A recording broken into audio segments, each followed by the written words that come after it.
How do you measure something as, well, as deeply personal and vital as a child's health? Not just here, but across completely different languages, different cultures. Imagine trying to get that right. Today, we're doing a deep dive into some fascinating research that really tried to tackle this head on. We're looking at the Child Health Questionnaire, the CHQ PF50 version. It's a 50-item survey for parents. But the really interesting part is this study, published in Quality of Life Research, which didn't just translate it, it rigorously developed and tested Canadian French, German, and UK English versions. It's quite a story in ensuring measures mean the same thing everywhere. Yeah, it's not just about swapping words, is it? You mentioned this idea of conceptual equivalence. What exactly does that mean in practice? It's fundamental, really. It means asking, does this question, asked in English, truly capture the same idea, the same cultural feeling when you ask it in German?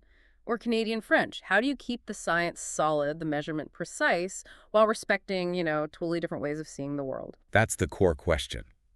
So our mission today is to unpack how they did it, the detailed steps, some clever language tweaks, and honestly, some quite surprising findings. You'll hear about the intense procedures and what the data tells us about the challenges, maybe even the hidden benefits in understanding kids' health globally. For instance, sometimes what looks like a problem isn't one at all. Exactly. But maybe we should start with the tool itself, the CHQ. It actually started back in 1990, much bigger than 98 items, quite comprehensive. 98. Wow, that's a lot for a parent to fill out. It was. It aimed to measure physical and psychosocial health in kids, but, practicalities matter. So researchers distilled it down empirically to the CHQ PF50. 50 items. Much more manageable. And that shorter version is what the study took international. Could the U.S. English version work just as well in Canada, Germany, the UK? Okay, so 50 items. What kind of things does it cover? Well, it covers the child's direct functioning physical health, psychosocial well-being, but it also looks at the impact on the family. Things like limitations on the parent's personal time, or maybe changes in family activities because of the child's health. It's quite broad. And how do they compare scores? If one parent answers in French and another in German. Good question. They convert all the raw scores onto a standard 0 to 100 scale. Higher score always means better health or functioning. That standardization is absolutely vital if you want to make any meaningful comparisons across different countries or cultures. Right, essential. So let's get into the translation. It wasn't just Google to translate, I assume. Definitely not. They followed, and in some ways even pushed, international guidelines. The minimum for each country involved forward and backward translation. Forward and backward. Yeah. So translate from the original English into, say, German. That's the forward step. Then you get a totally separate, independent translator to translate that German version back into English. I see. So you can compare the back-translated English to the original English. Exactly. To see if anything got lost or twisted in translation. It's a crucial check. But what if you have multiple translators doing the forward bit? Do they just pick one? No, and this is where it gets really detailed. They held what they called harmonization meetings. Imagine the translators, the researchers from each country, even the original CHQ developer, all gathered around a table. Like linguistic detectives, you said. Pretty much, poring over every single phrase, debating word choices, spotting idioms that don't travel well, clarifying ambiguities. The aim was to thrash out all the differences and agree on the best possible wording in the target language. And having the original developer there must have been key. Absolutely. JL, the main architect, was actually trained in child language acquisition and cross-cultural communication.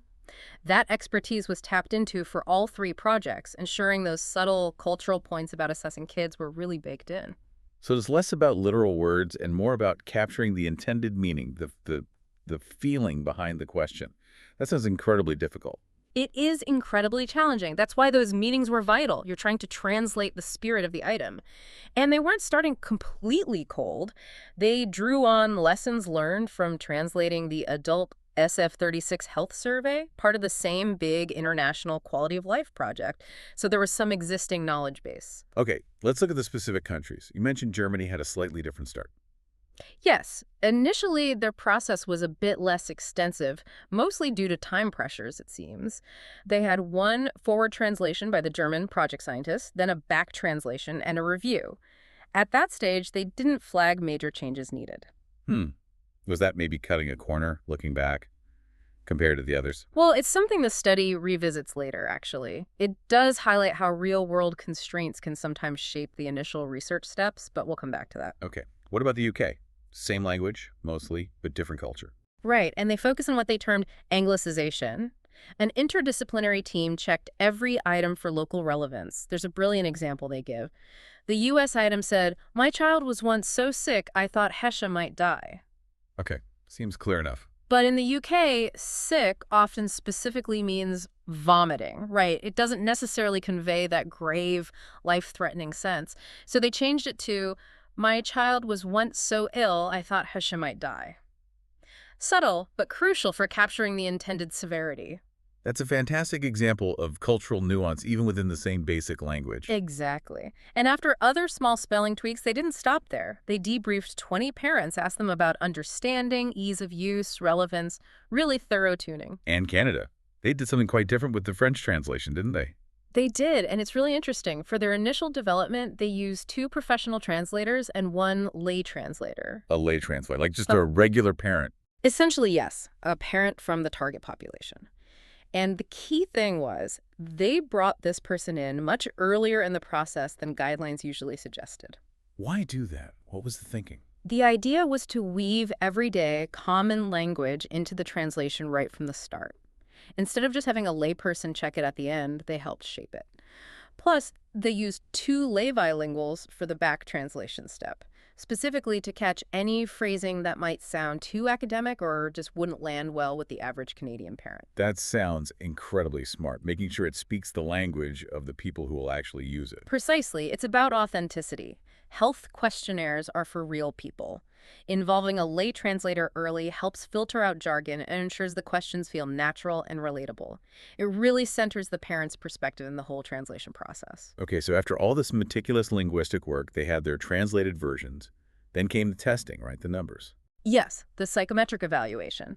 This is where they checked if the translations actually worked statistically. They looked at validity. Do the questions measure what they're supposed to?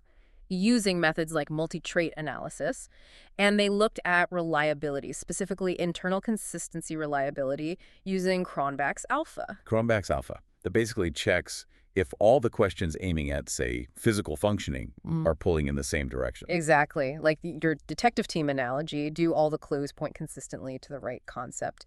And the results were pretty strong overall. 79% of all the item scale correlations met the criteria for consistency. 79%, is that good? It's considered quite good evidence. The median reliability score across all scales and countries was 0.80.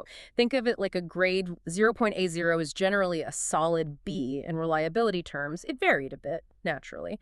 Went down to 0.43 for one scale and one group, which is lower, but up to a really impressive 0.97 for physical functioning in Canadian French. So, mostly robust. And what about making sure items didn't accidentally measure the wrong thing? That's discriminant validity. And here, the success rate was even higher, successful at least 87% of the time across the board, meaning items generally stuck to their own scale, conceptually speaking. Germany, UK, US were mostly 96% or higher. Canada was a bit more varied, but still performed well. Okay, so statistically, things look pretty solid. What about floor and ceiling effects? You mentioned those earlier. Right. So a floor effect is when lots of scores bunch up at the absolute bottom of the scale. A ceiling effect is when they bunch up at the very top. They found hardly any floor effects, very few kids scoring at the absolute lowest health level. Which makes sense, these were generally healthy kids in the study samples. But ceiling effects? Yes, significant ceiling effects, especially for the physical health scales. The average was around 73%. This means a lot of parents reported their children as having pretty much optimal physical functioning. No surprise there, perhaps. There were fewer ceiling effects for the psychosocial scales, which tend to vary more even in healthy populations. What does a high ceiling effect mean for actually using the questionnaire, though, if everyone's at the top? It's a really important practical point. It tells you that for generally healthy kids, the CHQ PF50's physical scales might not be sensitive enough to pick up small improvements. If a child is already scoring near 100 on physical function, there's not much room to show improvement, right? So if you're studying an intervention aimed at subtle physical gains in already healthy kids, this might not be the best tool. It's about knowing its limits. Got it. Not a flaw, just defines where it's most useful. Now, you teased a surprising finding about one scale being less reliable. Ah, yes, the general health perception scale. Consistently across all countries, even the original US version, this scale showed lower reliability scores. Your first thought might be, uh-oh, something's wrong with that scale. Yeah, exactly. Did they mess that one up? Well, no, this is the clever part. The researchers explained it was designed that way on purpose. It was intentionally made a bit more mixed, maybe slightly harder for parents to answer consistently, Why on earth would they do that? to combat something called acquiescent response bias. That's the tendency some people have to just agree with statements, to say yes without really thinking deeply. By making that one scale a bit more challenging, it can help reveal that tendency if it's happening. So a lower reliability score was actually a feature, not a bug. Precisely. It was a strategic design choice. It's a great reminder that you often need to look under the surface to understand why results look the way they do. That really highlights the complexity, doesn't it? Yeah. And connects back to needing ongoing validation. It does. And speaking of ongoing work, remember the German version, the one with the initially less extensive translation. Yeah, the single forward and backward pass. Well, despite the initial results looking okay statistically, the researchers decided it wasn't quite up to the standards set by, say, the Canadian-French process. So they actually commissioned a second, more comprehensive translation effort for German. New translators, new forward versions, reconciliation, piloting, the works. Wow, even after getting decent initial numbers, they went back to do it more thoroughly. Yes. It really shows their commitment to getting the cross-cultural measurement as accurate and robust as possible, not just settling for good enough. That's impressive. And what about that innovative Canadian-French approach with the early lay translator? How did that pan out?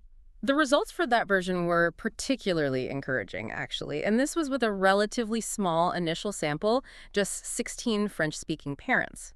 Now, usually, smaller samples make it harder to get statistically significant results. The correlations have to be stronger to count as a success. Ah, so the fact they did get strong results with that small group. Exactly. It makes those positive findings even more compelling. It really suggests that their method, involving the lay translator early, was highly effective. So bringing this all together, this deep dive into the CHQ-PF 50 really paints a picture of incredible effort, doesn't it? Immense effort. The forward-backward translations, those harmonization meetings, that unique lay translator approach in Canada, it drives home that language isn't just vocabulary, it's culture, context, concepts, all tangled together. You need a really dedicated human approach to bridge those divides. Totally. And what really strikes me is the ongoing nature of it all. The German revision shows that validation isn't a one-and-done thing. Instruments like this need continuous refinement as we learn more. It makes you wonder, doesn't it? Wonder what? Well, how often do we need to revisit our own understanding of things, our own initial translations or interpretations of complex issues? Do we check if they still hold up in different situations or as we gain more knowledge? Do we need our own harmonization meetings to make sure we're really grasping the full picture? That's a powerful thought. All those invisible assumptions shaped by our own language and culture. This research really shows that deep understanding, especially around something as sensitive as health, needs collaboration, dedication, and that willingness to keep refining. It's definitely about more than just the numbers. It feels like it's about connection, ultimately.